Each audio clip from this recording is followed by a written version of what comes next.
usually there will be only 3, 4, 5 presenters in a group. It takes about an hour and a half. Each one of the presenters today will only have Steve. Steve Flassberg is one of our star consultants, veteran consultant, and he will play a TA. So usually he's much better than this. Mm-hmm. Usually, so he's. I don't even know what he's going to present. So Me either. You don't either? Good. That's what sometimes happens. Usually a presenter does prepare 3 to 4 to 5 minutes, and Steve has. Each one of them goes sequentially. So they will have only one presentation, and we tape each one of them on a camera, and then we replay it for everyone. And the first thing that happens after each clip is that the presenter himself or herself will say something about the presentation, things that they want to maintain, things that are working great, but also things that they may want to change. And when we view the video clips, we use that form that you have in your packages. So we would repeat these for every presenter, 3, 4, 5, and at the end of each round, presenter says something, each one of the other participants says something about what the presenter did, and also the consultant then wraps it up and tries to get the presenter, each one of the TAs, to perhaps focus on 1 or 2 things that they may want to work on from then on. Any questions before we get into the role play? Cool. Yes, Kathy. Do you issue a formal write-up after that, or is this just for your... Good question. It's just oral. There's no formal write-up after this. Mm-hmm. So, whenever you're ready, Steve. Okay. How many of you guys like music? Raise your hand if you like music. Okay. Now, keep your hand up. Do you like contemporary music at all? Rock music, indie rock music? Most of you still like that? What's one of your favorite bands? Queen. Great example. Thank you. Does anyone else like bands like Radiohead, or going a little older like Nirvana or Smashing Pumpkins? All these kind of modern alternative rock, indie rock, or classic rock bands. Okay. So these bands are often led by guitarists. That's like the main instrument in a lot of these bands. And what I wanted to talk about today is how guitarists achieve some of the really varied and interesting sounds that they get. Okay? And so basically what guitarists use, and other instrumentalists also use them, bass players and keyboards, but these are really primarily for guitarists, are what we call stomp boxes or effect pedals. So if you've ever been to a rock concert, you'll notice that there's usually a bunch of things lying on the ground. They look like this typically, in front of the guitar player, and they stomp on them, and whenever they do, they get different sounds. So what I wanted to do today was talk about what are the different kinds of stomp boxes or effect pedals that exist, what kinds of sounds do they make, so that the next time you go to a concert, you can kind of be more aware of what the musicians are doing to get the cool sounds that they're getting. Okay? So typically, there are 3 main classes of effect pedals. There are what we call gain pedals, or these are kind of your distortion pedals. So that's one class. Then there are also sort of modulation or filter pedals. And then there are time-based effects, time-based pedals. And I'm going to talk a little bit about each one of these and what they are. So if you imagine, basically, guitarist is playing guitar. It's got an instrument cable in it. It comes in, it plugs into some of these effect pedals, and then that goes into the amp. And usually amps can produce a pretty simple sound. And what these pedals do is they modulate that sound. They change that sound in some way. Okay? So gain pedals, what they do is they add distorting effects. They make it sound more rock, distortion-like. And there's kind of 3 basic categories of those. So there's overdrive pedals. That's sort of a light distortion. Then there's what we might call distortion pedals. Those are heavier sounds. You can think metal bands and things like that. And then you have this kind of weird category that's called a fuzz pedal. And this was actually the first kind of distortion effect ever invented, the first kind of guitar pedal ever invented. And what was happening was in the 60s, these rock bands were kind of coming into their heyday, and they wanted to make more aggressive sounds. And what they found is if they cut or ripped their speakers and their amps, it produced this weird, fuzzy, like really distorted sounding thing. And so this British guitar tech invented this basically transistor-based effect that reproduced that kind of sound, and that was the first effect pedal. So bands like Smashing Pumpkins use this, or Nirvana, lots of contemporary rock bands, Radiohead I mentioned, they use that. And so basically this is sort of increasing amounts of distorted sound. That's what these pedals provide. Modulation and filter effects, these are things that change basically the sound wave that you're hearing and make it sound kind of weirder or more psychedelic, things like that. So the most common effect you've probably heard of for a filter pedal would be a wah-wah pedal. That's sort of the like 70s funk, like wah, wah, wah, wah, that's that kind of thing. And usually those are built into a pedal that you can actually rock back and forth. And what you're doing when you're rocking back and forth is filtering different frequencies. And that's why it's like wah. Okay, so that's that. Other kinds of modulation effects include phasers, and what those do is modulate the phase of the signal. So that's like wow, wow, wow, kind of similar to this filter effect. You can also have chorus effects. Those are very popular. And what those do is they split your guitar signal in two, and one of those signals has its pitch modulated. And if you think of the Nirvana song "Come As You Are," that intro riff, do do do do do do do do, the sound that makes is a chorus pedal. You could also have tremolo pedals. Tremolo modulates the volume, so it goes on and off, so it's kind of a stuttering or helicoptering effect. And there's other classes of modulation pedals as well. I'm not going to go into the details. My favorite kind of effect is this kind, which is a time-based effect. So first you have delay pedals, and that's what this one is right here. And so what this is it basically reproduces the notes you're playing at some sort of delayed time. So if you're like do-do-do, it'll go do-do-do, do-do-do, do-do-do, do-do-do. And you can change the way that the delayed signal sounds. Is it faster? Is it slower? You can usually sync it up with the tempo of your song. This is a very popular big effect. The other main kind of time-based effect would be reverb or reverberation. And so what that does is it simulates the sound of, for example, you playing in a big church hall. Okay, and that's it for today. Great. Thank you so much. Thank you, Steve.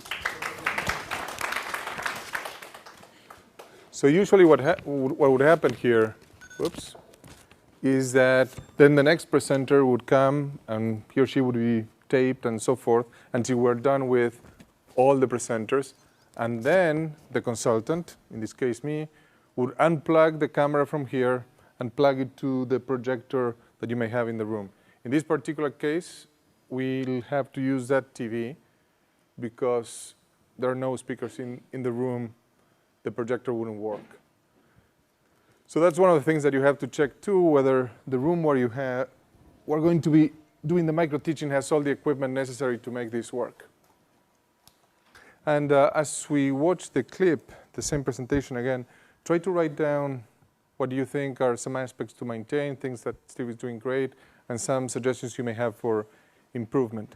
And when we go around the room and making all these comments, what usually we tell the participants is to start with some of the one or two good things that they've observed, and then perhaps one suggestion for improvement. So you may notice several things on both sides, but then try to focus on one of them. Okay.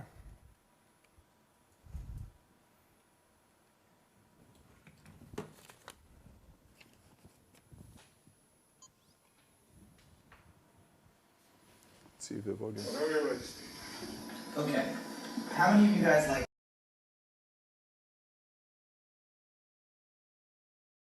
That's it for today. Great. Thank you for the great presentation, Steve. So what things did you observe that you worked great? What would you like to change? Well, I thought it had a lot of enthusiasm. Mm-hmm. So I thought that was good. I was a little too loud, maybe. That might have just been the recording level. But yeah, I think a couple things I noticed that I'd like to change. One, when I was writing on the board, I didn't do a good job of kind of facing the audience. I just had my back to the audience. And I didn't think I used the board in the best way. It's a little disorganized. Probably could have spread it out more and maybe planned a little bit ahead more about how I was exactly how I was going to use the board. I was sort of making that up more on the fly, and I think that could have used more preparation. Cool. Does anyone want to add something in terms of what Steve did great and what he could improve on?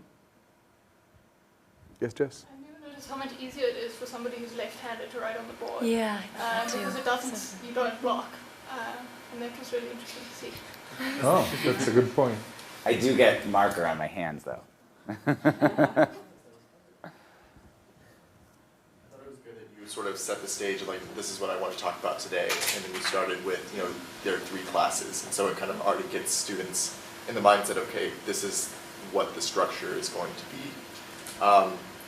I think whenever you were writing on the board, I think, especially for me, I feel the need to fill the time with words all the time, and so as you were writing, you were just saying stuff, and I think silence is okay. It kind of gives students too time to breathe and absorb what you were saying. So I think just pausing and not filling, you know, every amount of time and space with words would be extremely of benefit.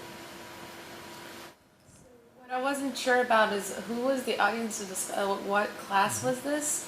No, I mean, because, so, I don't know if they had, like, electrical engineering background. Like, you use some jargon as, like, signal and frequency and phase. I don't know if it would be which level, like, undergrad music student or more, you know.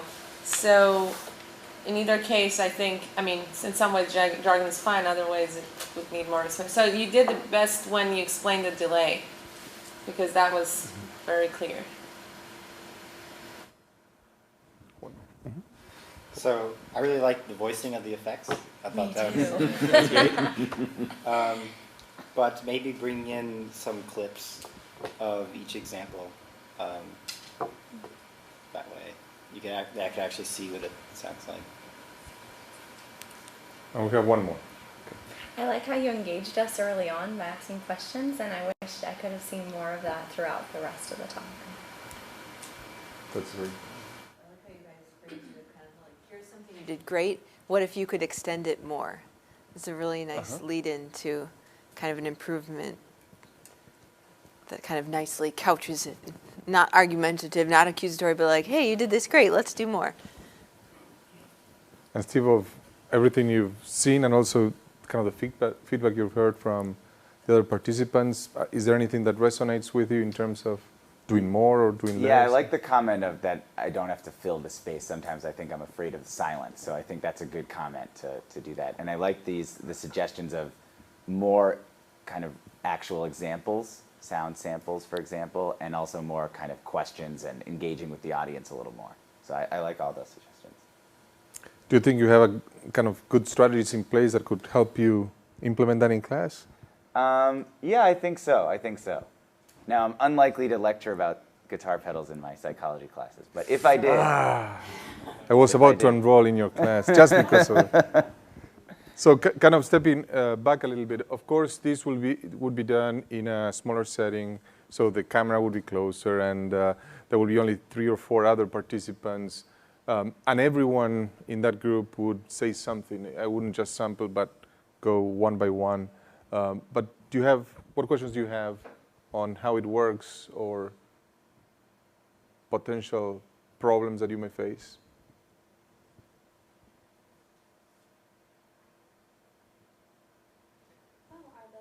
Or teachers that are put together generally of approximately the same skill level, or how do they end up getting grouped into micro-teaching sessions?